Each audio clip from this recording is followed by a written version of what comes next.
Bismillahirrahmanirrahim. Assalamualaikum warahmatullahi wabarakatuh. Alhamdulillah. Asyhadu an la ilaha illallah wa asyhadu anna Muhammadan abduhu wa rasuluh. Saudaraku, kesyukuran yang luar biasa. Hari ini hamba yang fakir ini berjumpa kembali dengan saudaraku dimanapun berada. Untuk kita saling belajar, menasihati yang bicara sebelum yang mendengarkan. Mengambil ilmu untuk yang berbicara sebelum yang mendengarkan. Dan biidznillah, hari ini kita akan kembali belajar dari kisah yang luar biasa. Kisah tentang seorang alim dan malaikat di dalam tidurnya. Saudaraku yang dirahmati oleh Allah, dikisahkan ada seorang alim yang tertidur. Namun di dalam tidurnya ia bermimpi diajak oleh seorang malaikat untuk berjalan-jalan di sebuah tempat. Sampailah ia kepada tempat yang pertama, di mana ia melihat pemandangan yang luar biasa. Malaikat yang jumlahnya luar biasa banyak. Lalu orang alim ini bertanya kepada malaikat yang membawanya, "Wahai malaikat Allah, mengapa di tempat ini begitu banyak malaikat? Dan aku melihat mereka semuanya sibuk memegang pena masing-masing mencatat sesuatu, hampir tidak pernah meletakkan pena mereka untuk mencatat." Lalu malaikat ini menjawab, "Wahai hamba Allah yang soleh, sesungguhnya malaikat yang banyak jumlahnya ini dan terlihat di matamu sibuk luar biasa untuk mencatat setiap catatan yang ia tugaskan adalah malaikat yang bertugas untuk mencatat doa-doa yang dilangitkan oleh hamba Allah dari muka bumi." Allahu Akbar. Saudaraku, saya putus ceritanya. Ternyata tidak akan ada doa yang sia-sia. Semua doa kita dicatat oleh para malaikat. Kapan dikabulkannya? Allah akan mengabulkan di tempat dan waktu yang paling tepat. Bukankah kita yakin pada firman Allah, "Ud'uni astajib lakum." Berdoalah kepadaku, maka aku akan menjawab setiap permintaan doamu itu.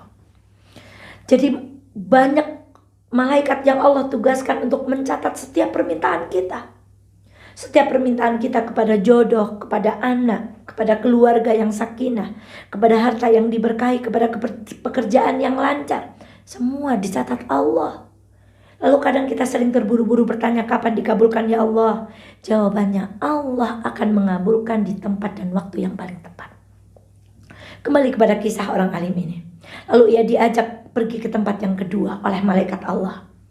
Dan anehnya, di tempat yang kedua ini jumlah malaikat lebih banyak dari tempat yang pertama. Terlihat lebih sibuk, jumlahnya lebih banyak. Lalu ia berkata kepada malaikat yang membawanya, "Wahai malaikat Allah, siapa gerangan malaikat-malaikat yang Allah tugaskan di tempat ini? Kenapa jumlahnya lebih banyak? Kenapa mereka terlihat lebih sibuk?" Lalu malaikat yang membawanya berkata, "Ketahuilah wahai hamba Allah yang soleh, malaikat yang kau lihat lebih sibuk dan lebih banyak jumlahnya ini adalah malaikat yang ditugaskan oleh Allah untuk membagi rahmat kepada setiap manusia yang ada di muka bumi ini." Saudaraku, kembali kami putus cerita ini. Bukankah hari ini kita tidak meminta mata kita berkedip, tapi Allah memberikan mata kita berkedip normal? Bukankah hari ini kita tidak mengangkat tangan untuk meminta tangan kita jangan kaku? Mulut kita tidak menceng, telinga kita tidak tuli, kaki kita tidak kaku. Tapi tidakkah kita melihat bahwa Allah memberikannya secara cuma-cuma kepada kita semuanya? Allah memberi tanpa kita minta. Dan kenapa malaikat ini lebih banyak? Karena yang Allah berikan kepada kita lebih banyak daripada yang kita minta. Kita tidak pernah meminta aliran darah kita lancar, tapi Allah melancarkannya. Kita nggak pernah minta mata kita untuk berkedip saat kelilipan, tapi Allah melakukannya. Maka saudaraku, ketahuilah, apa yang diberikan Allah kepada kita semuanya lebih banyak dari doa-doa yang kita panjatkan setiap saat. Itulah kenapa malaikat di tempat yang kedua ini jumlahnya lebih banyak, terlihat lebih sibuk. Namun di kisah selanjutnya, laki-laki soleh ini dibawa ke tempat yang ketiga.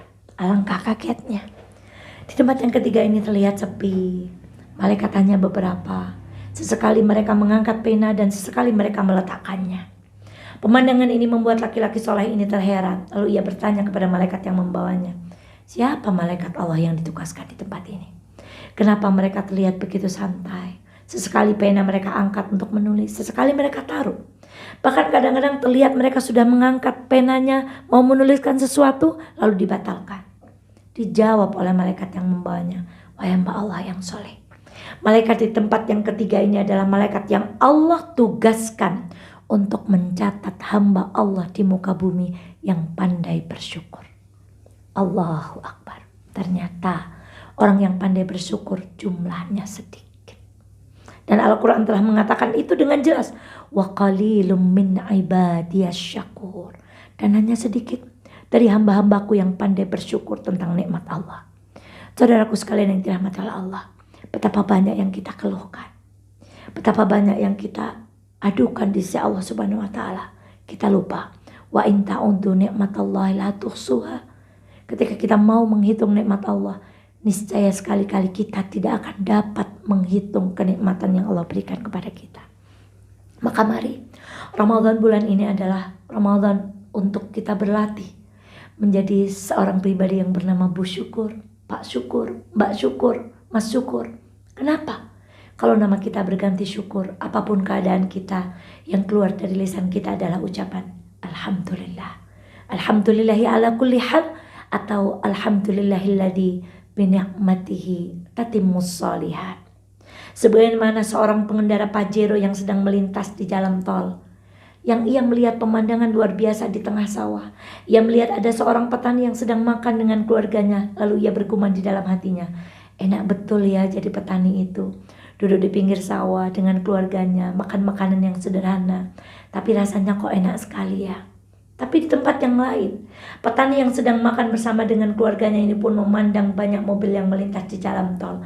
Lalu bergumam di dalam hatinya, enak betul ya jadi orang kaya. Masya Allah, mobilnya bagus-bagus, tinggal jalan-jalan kemana, tidak harus kepanasan seperti kita. Saudaraku, inilah hidup. Orang saling pandang terhadap saudaranya yang lain. Maka saudaraku, syukurlah, maka kita akan bahagia. Syukurlah, maka hati kita akan tentram. Syukurlah, maka kita akan semakin pandai melihat kenikmatan Allah yang luar biasa luas untuk kita semuanya. La in syakartum la azidannakum wa la in kafartum inna adzabi lasyadid. Ingat ayat ini. Kalau kita bersyukur, Allah akan menambah nikmat untuk kita semuanya. Namun ketika kita kufur dan tidak pandai bersyukur, bukan dikurangi, tapi oleh Allah akan diadab. Inna adzabi lasyadid. Sesungguhnya adabku begitu pedih untuk orang-orang yang tidak pandai bersyukur. Selamat menjadikan bulan ini bulan kesyukuran. Selamat berlatih menjadi pribadi yang pandai bersyukur. Selamat melatih lisan kita untuk selalu berkata Alhamdulillah di setiap keadaan yang kita alami. Alhamdulillah, Alhamdulillah, Alhamdulillah. Wallahu ta'ala alam bisawab. Semoga cerita ini membawa hikmah dan pelajaran bagi kehidupan kita. Sampai bertemu lagi. Assalamualaikum warahmatullahi wabarakatuh.